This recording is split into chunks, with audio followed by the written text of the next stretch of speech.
Hello, an oldie but still a goldie today, Jeff Walker's launch. This section is entitled Look Through the Corners. When my son first started racing mountain bikes, he learned an important lesson from his coach that he brought home and shared with me.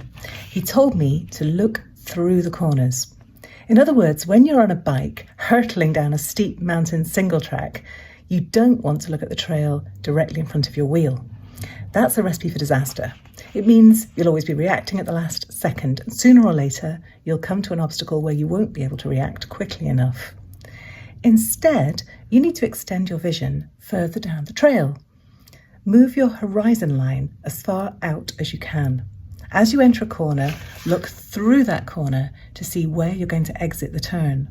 Even if the trees are blocking your view, focus intently, try to see through them for a clue as to what's coming next.